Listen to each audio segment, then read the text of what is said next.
Hello everyone, welcome. आज हम जिस टॉपिक को डिस्कस करेंगे वह है ग्लोबलाइजेशन यानी वैश्वीकरण। इस टॉपिक में हम ये जानेंगे कि वैश्वीकरण क्या है, वैश्वीकरण के क्या कारण थे, किन कारणों से वैश्वीकरण ने यह रूप ग्रहण किया आज, और वैश्वीकरण का क्या प्रभाव रहा, सकारात्मक प्रभाव क्या है, नकारात्मक प्रभाव क्या है। इसी के साथ ये भी जानेंगे कि वैश्वीकरण के आयाम क्या है। इन टॉपिक्स पे आज चर्चा करेंगे। तो आज शुरू करते हैं। वैश्वीकरण क्या है? वैश्वीकरण का मतलब कहते हैं ग्लोबलाइजेशन, अंग्रेजी में ग्लोबलाइजेशन, वैश्वीकरण।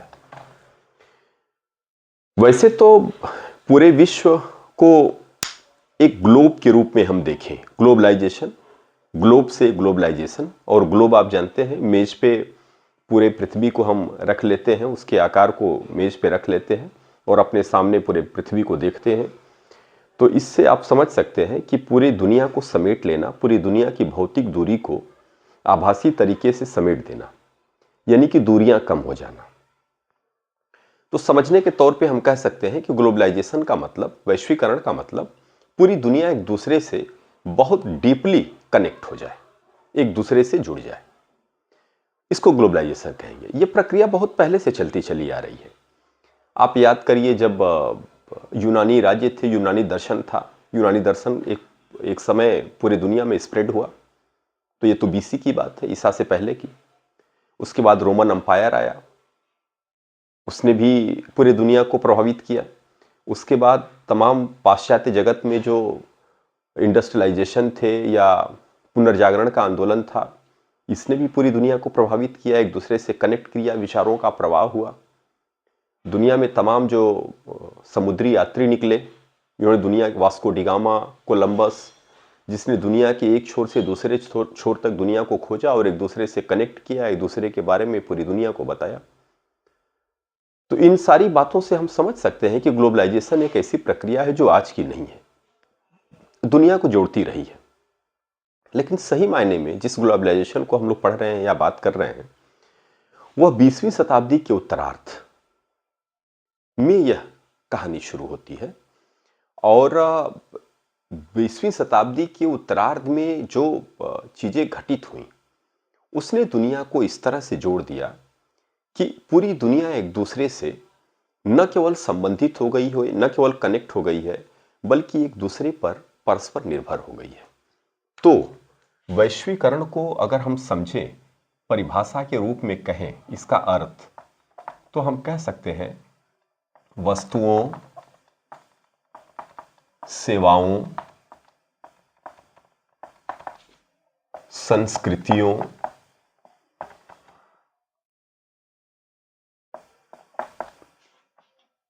इत्यादि का परस्पर न केवल मात्रात्मक का मतलब मात्रा से, मात्रा मतलब क्वांटिटी, क्वांटिटी में न केवल मात्रात्मक वरन बारंबारता, बारंबारता का मतलब फ्रीक्वेंसी, न केवल मात्रात्मक रूप से वस्तुओं, सेवाओं, संस्कृतियों, लोगों का आना जाना, न केवल यह बड़ी मात्रा में हो रहा है, बल्कि इसकी फ्रीक्वेंसी यानी बारंबारता भी वस्तुओं, संस्कृतियों इत्यादि का परस्पर न केवल मात्रात्मक वरन बारंबारता के स्तर पे भारी मात्रा में वृद्धि की प्रक्रिया, एक प्रोसेस है, कोई घटना नहीं है कि किसी निश्चित समय पे घट गई। यह एक प्रोसेस है जो परपेचुअल, निरंतर, लगातार ये चल रही है। प्रक्रिया को कहते हैं,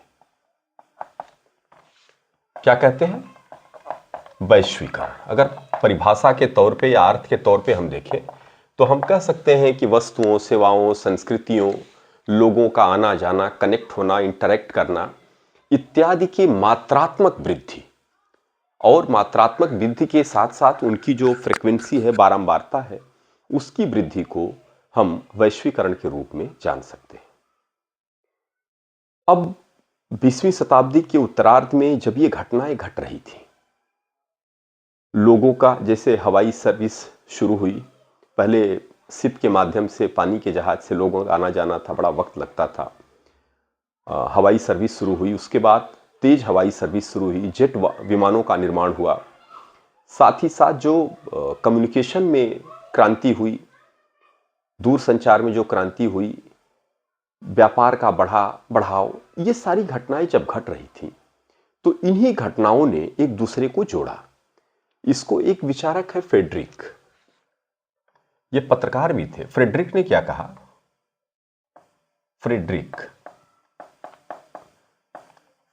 कहते हैं कि जो वैश्वीकरण है, इसकी प्रक्रिया ने दुनिया को एक फ्लैट वर्ल्ड बना दिया है। जो शब्द से डिनोट किया, क्या कहा? समतल विश्व। समतल विश्व यानी फ्लैट वर्ल्ड। कहा दुनिया कैसी हो गई है? फ्लैट वर्ल्ड हो गई है, समतल विश्व हो गई है।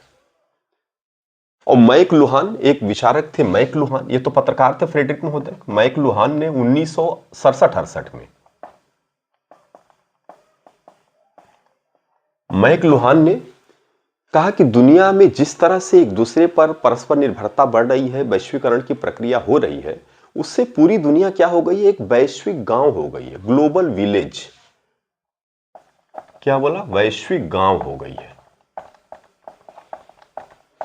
यानी ग्लोबल विलेज।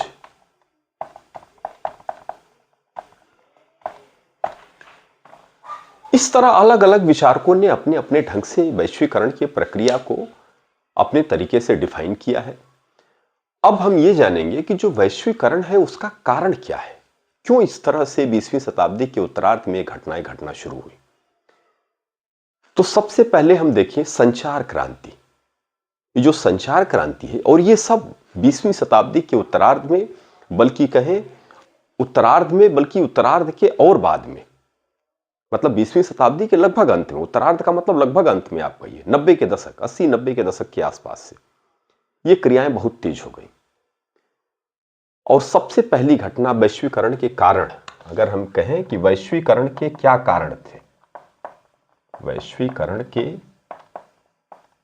कारण, तो वैश्वीकरण के कारण में पहला कारण हम अगर लें तो पहले कारण में हम कह सकते हैं कि जो वैचारिक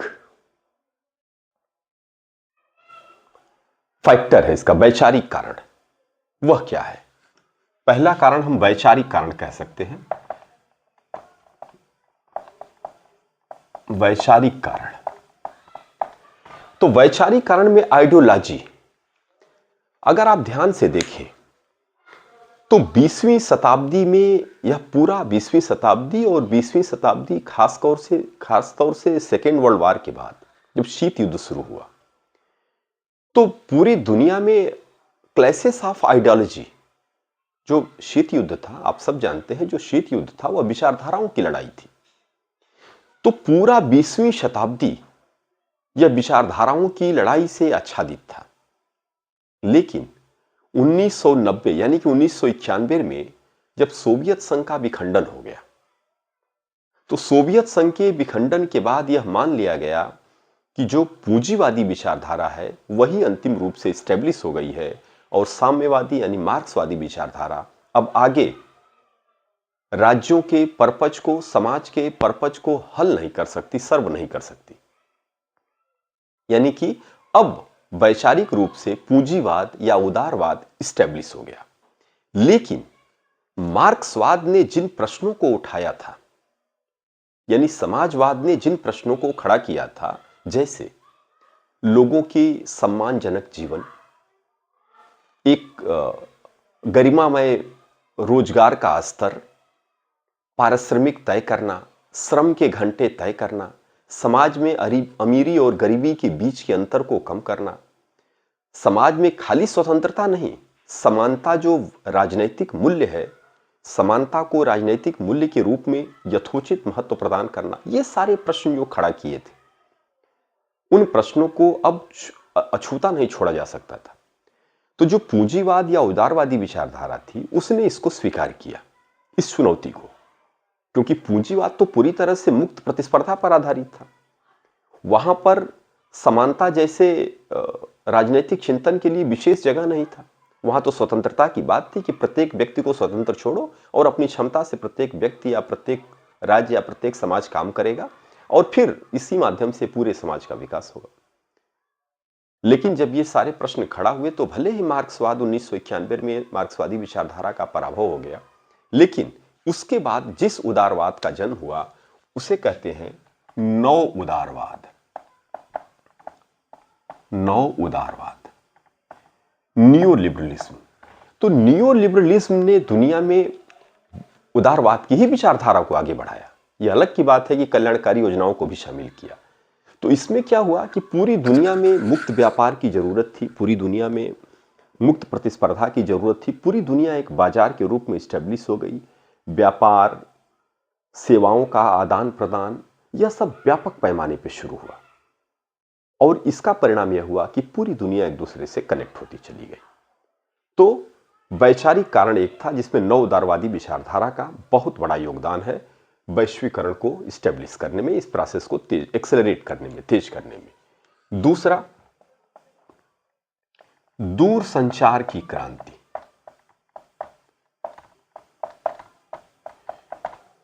दूरसंचार की क्रांति ने एक दूसरे से कनेक्ट कर दिया। जैसे आप देखिए, जो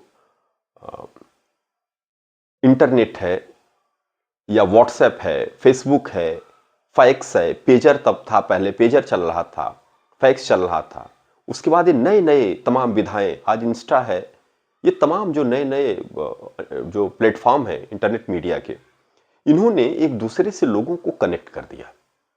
अब लोग बड़ा आसानी से जुड़ गए तो विचारों का आदान प्रदान, संस्कृतियों का आदान प्रदान, कला का आदान प्रदान, यही नहीं, दुनिया के किसी कोने में ये जो मैच वगैरह हो रहे हैं इनको देखना, सीधा प्रसारण देखना, तो इन सब ने काफी इस प्रोसेस को काफी तेज किया।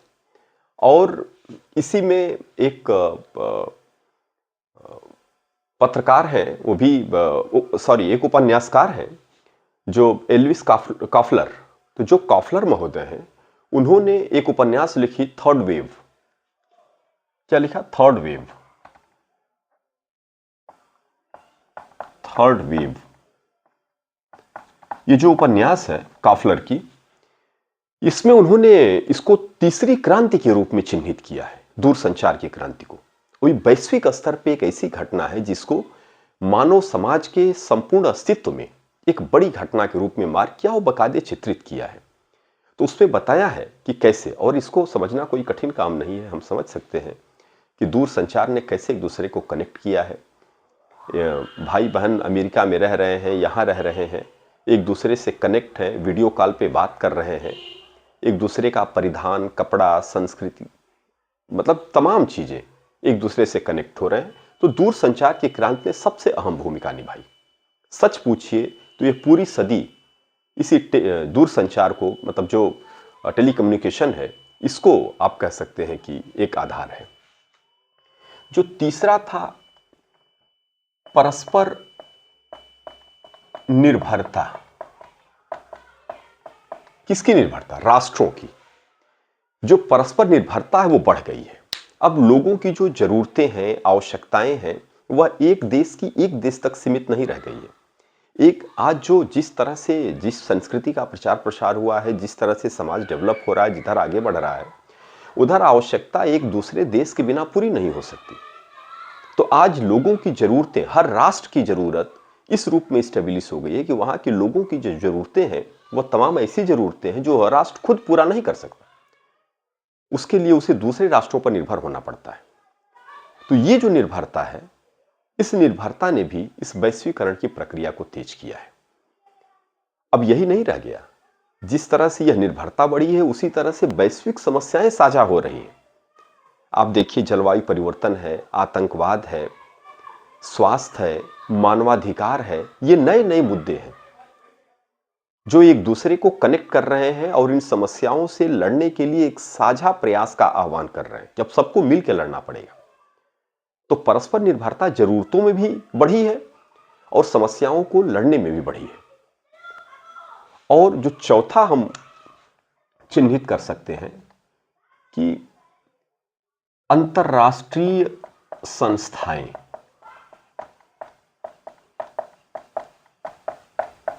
ये जो अंतर्राष्ट्रीय संस्थाएं हैं अब इनकी जरूरत पड़ने लगी है। आप 1920 में देखिए लीग ऑफ नेशंस बना था, हालांकि वो फेल हो गया, लेकिन एक प्रयास किया गया था कि एक ऐसी संस्था बनाया जाए जो पूरी दुनिया को गवर्न करे। फेल हो गया। फिर 1945 में यूएनओ, संयुक्त राष्ट्र संघ की स्टेब्लिश किया गया।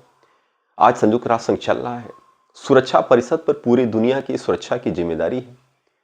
इसी तरह महासभा में पूरी दुनिया के लोग हैं। तमाम इसकी संस्थाएं काम कर रही हैं। विश्व बैंक देख लीजिए, अंतर्राष्ट्रीय मुद्रा कोष देख लीजिए, यह तमाम समस्याएं जो रेगुलेटरी हैं और तमाम देशों को मदद कर रही हैं। अब ये तमाम जो चीजें हैं वह कहीं ना कहीं इन देशों को गवर्न भी करती हैं। तो देश की सीमाएं क्या हैं, वह कहीं ना कहीं कमजोर हुई हैं और इन संस्थाओं का रोल बढ़ा है। तो जो इन संस्थाओं का रोल बढ़ा है, इन संस्थाओं के रोल ने वैश्वीकरण की जो प्रक्रिया है उसको एक्सेलरेट किया है। G7 है, G20 है, WTO का एस्टेब्लिशमेंट है। तो ये तमाम ऐसी संस्थाएं हैं जो देशों को मजबूर करती हैं, देश मजबूर हैं उन संस्थाओं के नियमों को मानने के लिए। तो इससे भी ये प्रक्रिया तेज हुई है। ये तमाम इसको कारण के रूप में हम चिन्हित कर सकते हैं। अब हम ये जानेंगे कि जो वैश्वीकरण है उसके क्या क्या आयाम हैं। आयाम का मतलब कि वैश्वीकरण के किन फीचर्स को हम विशेष रूप से चिन्हित कर सकते हैं। तो अगर वैश्वीकरण के आयामों को हम चिन्हित करें तो मुख्य रूप से हम इसके 3 सांस्कृतिक आयाम देखते हैं। वैश्वीकरण के आयाम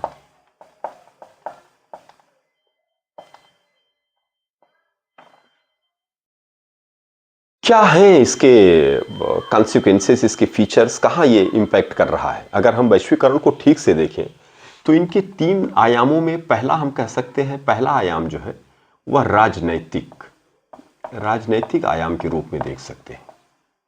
क्या प्रभाव है राजनैतिक आयाम। दूसरा आर्थिक आयाम के रूप में देख सकते हैं और तीसरा सांस्कृतिक आयाम के रूप में देख सकते हैं। राजनैतिक आयाम क्या है।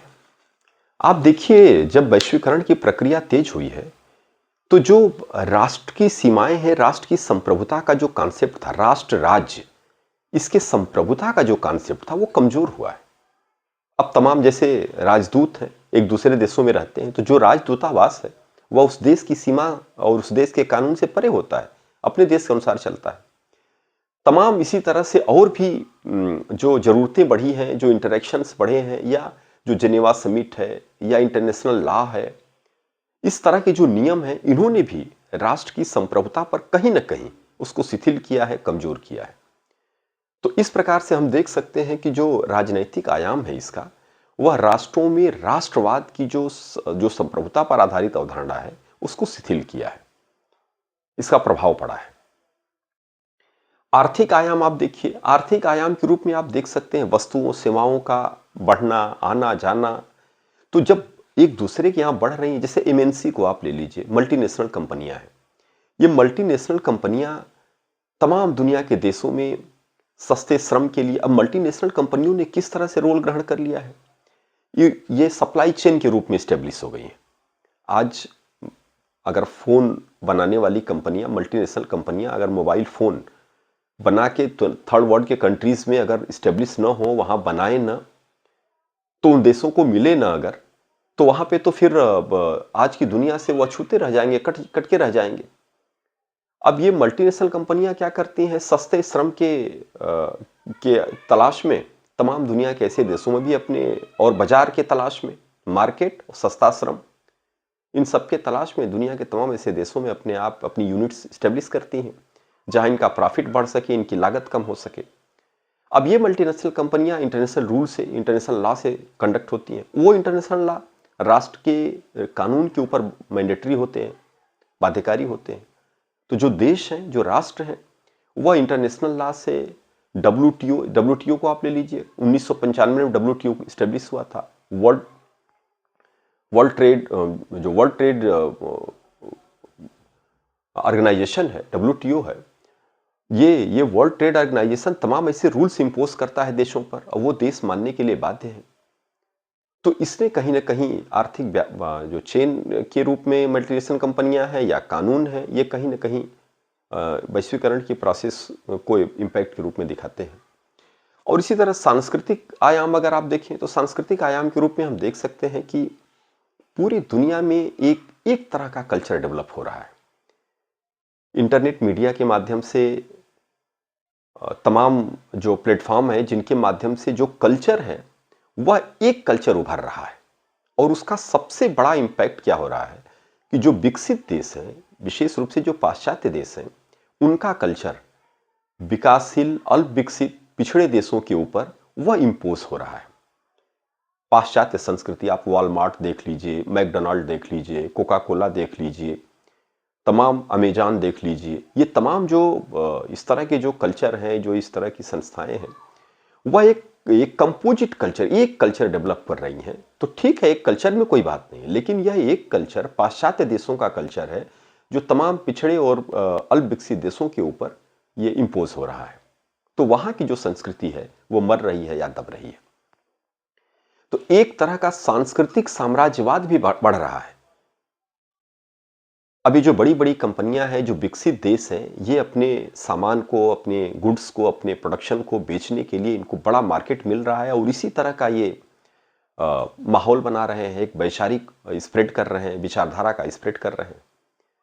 आप देखिए, चाहे विश्व सुंदरी प्रतियोगिता हो, मिस यूनिवर्स हो, मिस वर्ल्ड हो, इस तरह की प्रतियोगिताओं का आयोजन को आप इस रूप में जोड़ के आप देख सकते हैं। तो एक सांस्कृतिक आयाम है इसका।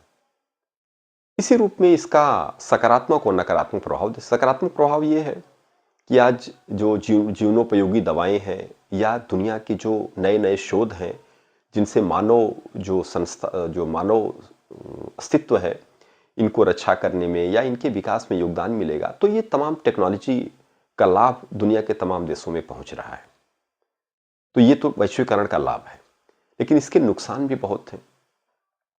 एक रिपोर्ट बताती है, अध्ययन रिपोर्ट बताती है कि 20वीं शताब्दी के पहले 20 वर्षों में जो ग्रोथ रेट है, वह ग्रोथ रेट, दुनिया के विकसित देशों का ग्रोथ रेट तो बड़ा तेजी से बढ़ा, लेकिन जो पिछड़े देश हैं, अल्प विकसित देश हैं, वहां नकारात्मक ग्रोथ रेट चला गया। कई अल्प विकसित देशों में 2% के आसपास रहा। तो ये एक नुकसान है। फिर असमानता बढ़ी है। जिनके पास पूंजी है, वो पूंजी मल्टीपल होके बढ़ रही है, उनके पास अवसर ज्यादा हैं। लेकिन जो पूंजी से वंचित हैं, या जो गरीब देश है, या गरीब संस्थाएं हैं, वो, या गरीब कंपनियां हैं, वो कहीं ना कहीं सर्वाइव नहीं कर पा रही हैं। तो लाभ तो इसका हो रहा है, लेकिन लाभ के साथ इसके नकारात्मक प्रभाव भी हैं, जिसमें हम विशेष रूप से सांस्कृतिक जो इसका नुकसान है वो हम देख रहे हैं। एक अपसंस्कृति का प्रसार हो रहा है। वो अपसंस्कृति क्या है? जो पाश्चात्य संस्कृति है, जिसमें खुलेपन के जो गंदे तत्व हैं, वो कहीं ना कहीं प्रभावित कर रहे हैं आज के बच्चों से लेके, और पूरे पीढ़ी को प्रभावित कर रहे हैं। तो आर्थिक, सांस्कृतिक, इन तमाम स्तरों पर इसका प्रभाव देखने को मिल रहा है। साथ ही साथ जो जलवायु की समस्या है, जो प्रदूषण की समस्या है, जो मानवता के खिलाफ आतंकवाद की समस्या है, इस तरह की समस्याओं को भी इसके दुष्प्रभाव के रूप में हम देख सकते हैं। मुझे उम्मीद है कि आपको इससे लाभ होगा। कहीं कोई परेशानी है तो, कोई प्रश्न है तो आप मुझसे पूछेंगे, मैं उसका आंसर दूंगा। Thank you very much.